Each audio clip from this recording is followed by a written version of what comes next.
IO carry. That's right, folks. Ice Frog is practically begging us to play this hero as a carry once again, but it's not quite the same that it was before when Anna won with it. The best skill build now is 4-1-1. Now, how does that make sense? Well, IO received 4 changes that made it viable. Number 1, he became a universal hero in the 7.33 patch instead of a strength hero, so attribute items give him lots of damage in addition to the other benefits. Number 2, Tether deals damage per second within his tether, in addition to the slow and attack slow reductions. Now this is crucial because that means you can AoE farm with just skill points and an ally. You can use your support if it's early and your lane is hard and you need to jungle, and later on you can switch to Helm of the Dominator. Number 3, Helm of the Overlord no longer has Vlad's in it. Instead, it's an ultimate orb. It's a costly buildup, but the item is perfect for IO since it gives you tons of stats, and you're trying to right-click carry and stay alive. And since Vlad's just gives you some lifesteal and armor and a little damage, the ultimate orb is just way better because you can rush it and then you become strong and hard to kill. And number 4, his level 10 talent became plus 15% tether movement and attack speed slow. And since you're going to be controlling where the tether is because you're using a Helm of the Overlord, it's much easier to position the tether on the right person all the time for the entire fight. So once you hit level 10, your tether slows movement speed by 60% forever. And if they try to fight back, it's 60% attack speed reduction forever. But what makes him a good carry is not just how great Tether is for chasing and fighting, it's the fact that you can jungle incredibly quickly without needing many items at all. To start, I go to lane with circlets, ironwood branches, and a tango. Sometimes I buy a fairy fire, or I save my starting money to buy a faster magic stick. The first item I build is a magic wand. I ferry out more tangos if needed in my lane, but your ally support can give them to you. And the first big item you purchase afterwards is a Helm of Iron Will, which heals your hero, gives you armor, and that heal will trickle through to your support through Tether. This should solve your sustain needs in the lane.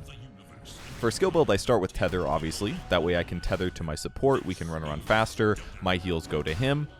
And then afterwards, I pick up Overcharge at level 2 to heal myself and my support and give us attack speed. You should use Overcharge when fighting enemy heroes to make the regen trades better, but obviously if you're having a really bad lane, you can use it to heal, but the numbers are not super high there, so better to fight with it while healing. The wand heal will heal myself and my tethered ally, so laning with a melee fight to the death hero is great, because it also makes it easier for them to get in tether range without getting blown up right away. Treant, Ogre, Undyne, lots of melee supports work, but Tree is probably the best because of his AoE heals, the Leech Seed, that further help Treant stay alive. Now, when you're laning, focus on last hitting with your high universal base damage, and right-click enemies in between last hits to harass them down and prep for a favorable trade or kill. By level 3, I usually have 2 in Tether and 1 in Overcharge. It's more slow from Tether, double the Tether damage, and more of your heals heal your support. This should allow you to win the regen trade.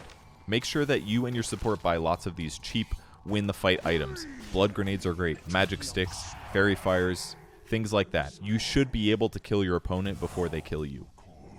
Now, Overcharge hits most of its spell amp and regen benefits with just 1 skill point, so this isn't really worth maxing out first. Now, by level 5, you have another power spike. Your tether is going to be level 3, which is slowing for 35% at 30 DPS, and at level 7, you're at a 45% slow, which is a huge number. This means that solo offlaners are going to struggle to stay in lane against you and your support without being forced out or killed, as long as your support focuses more on the tether slow and the damage than the right clicking. That's generally more important. Now, once you get your Helm of the Dominator, I usually ditch my lane and I give the lane experience to my support. It's a little decent for their offlaner, but you jungle incredibly fast, so it's worth it. Level 4 Tether deals 40 DPS. Level 1 Spirits deal 10 DPS against creeps. Just make sure that you and the creep are standing on other sides of the neutral camp while you're attacking, and these creeps are going to melt. You can use the Tether Speeded Creep to run between camps at 425 movement speed, way faster than any other carry is at this point of the game. And you can continue to use Spirits and Overcharge as your mana can allow to increase your farm speed.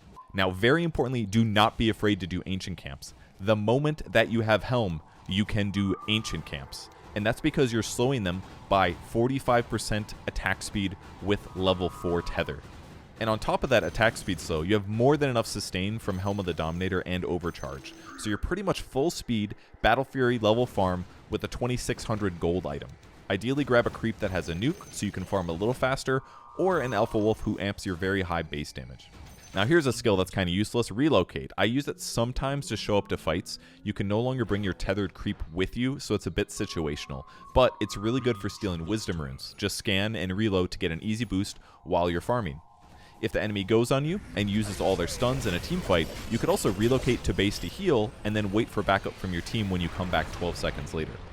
Now, the item transition after Helm of the Dominator is a bit harder because hypothetically a Vlad's aura should work great, but I think Helm of the Overlord is the best option by far. It's not difficult to farm the 2,800 gold ultimate orb with your skills. You should spend most of this time farming this in the jungle because until you get that 2,800 gold, you're slightly vulnerable. Now, while you're farming for this ultimate orb, I usually max out Overcharge second because it's going to increase the uptime of the ability, and it gives more attack speed for me and my creep. And that attack speed increase really helps when you pick up the ultimate orb, since it gives you 32 damage as a universal hero, it gives you 330 HP, it gives you 2.5 armor, gives you 15 attack speed, 180 mana, and don't forget the 1.5% magic resistance. All of this makes Overcharge more effective when you fight enemy heroes. Now, once you complete the Helm upgrade, you can grab an Ancient Creep instead. Frankly, all of them are going to be effective because your hero is so powerful. Your creep gets 45 more damage on top of the benefits that we just got from the Ultimate Orb. So really, the damage increase from Helm of the Dominator to Overlord is 32 on your hero and 45 on the creep. And Overcharge increases both of your attack speeds. It's a lot of damage. Now, once you do finish your Helm of the Overlord, it's very important that you do come out occasionally to pressure towers and enemy heroes. If any enemy heroes come to fight you, you can basically permanent slow them, and the only way they can get away from it is getting out of the tether, which usually requires them stunning either you or your creep. And then your teammates, if they back you up, you should be very, very difficult to kill, and the damage that you output is really high. In teamfights, you should be targeting generally supports. They're very easy to kill, and at the timing at which you get your Helm of the Overlord or even the Helm of the Dominator, they don't have an escape item yet. So if they're being slowed by 45% while being right-clicked for by 2 sources dealing 100 physical damage, they are going to die pretty quickly. Now, items to buy after you start wreaking havoc on the map with Helm of Overlord. Vlad's is solid at this point. Both you and your creep have high damage from your upgrade, so lifesteal will help sustain your hero while giving your team armor. But if you do want more damage, AC will be a better increase to your right-click DPS. That's because it's giving you attack speed, it's giving your creep attack speed, and it's lowering the armor of your opponent. It also makes you individually much, much harder to kill and makes your regen go farther against physical damage. If there's a lot of magic damage being thrown your way, Mage Slayer or BKB are the best options. And if you need a simple Dispel, Manta and Lincolns are good items to both increase your damage while protecting yourself.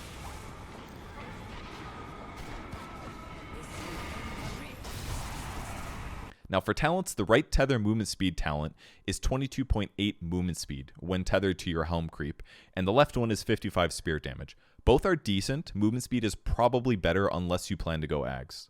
The 20 talents also kind of suck. You don't relocate that often, and the right overcharge talent is about 5 HP per second extra. That's terrible. The relocate talent is probably better because you can quickly relocate to kill side lanes and return to your team. And if for some ungodly reason you haven't won the game or lost by the time you hit level 25, you obviously take attack tethered allies target, because then you can do insane DPS with you and your creep.